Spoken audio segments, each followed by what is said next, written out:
When I was a younger kid, I was in like middle school, late elementary school. There's that time in your life where it becomes all the kids sort of finding their little niche and they're sort of becoming individuals, and everyone, depending on who you are, they have that group of people they hang out with, and I just didn't have that. I was a really, I guess, kind of on the outside person. I was always into martial arts, and I always did my thing with Taekwondo. I trained since I was 6 years old, but I was 63 pounds in 8th grade, and I was a really small kid. Everyone else I knew played football. I couldn't catch for my life. So I think for me, when it came to quote bullying, it was a lot of neglect because I didn't fit in with that group. And for being in a Catholic school like I was, it was a smaller class. So it was a lot of me trying to fit in with who I had.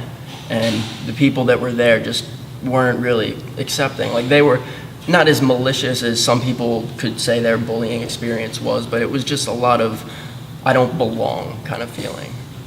Martial arts for me, it was something to hang on to. When it comes to a person that's in that situation, I think the thing that's necessary to be able to push forward and realize that you have somewhere or something more to become is that you have to realize your potential. And I did that through my martial arts. And I was very fortunate. I have a very loving family that was always there to support me.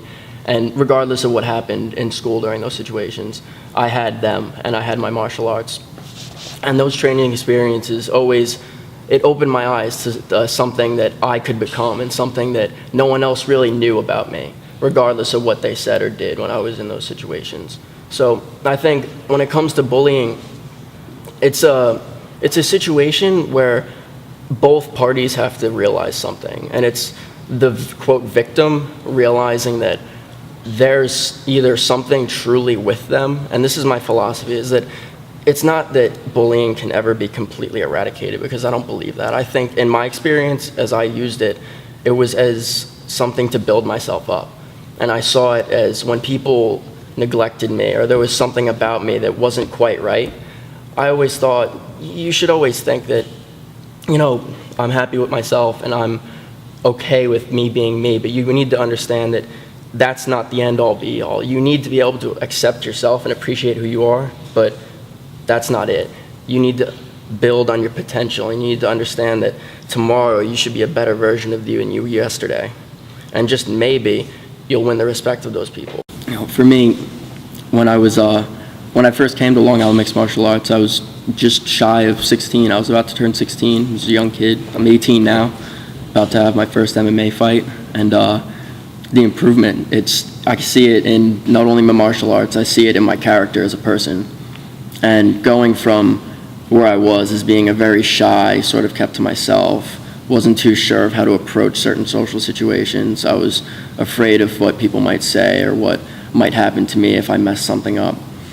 The confidence of being in the gym and constantly training and having failed and having had to take steps, it builds your ability to look at those situations not as possible dangers, but as massive successes. So regardless of what could happen, the end result is always going to benefit you more if you try than if you didn't. And realizing that through training and through having done what I've done here at Long Island Mixed Martial Arts and through all my martial arts experience, that in and of itself builds your character as a person, and it changes the entire way you look at your life and the way you go about those things. If you're being bullied, you're training now, if you haven't trained before, as you're growing up, these things, they're going to happen, and you have to be able to grow with them, and you have to be able to deal with them as you're growing up. And you can do that through martial arts. And don't ever let anyone tell you can't do something. If you feel good about yourself and you feel that if you try your best, you can do it, don't ever let anyone put you down.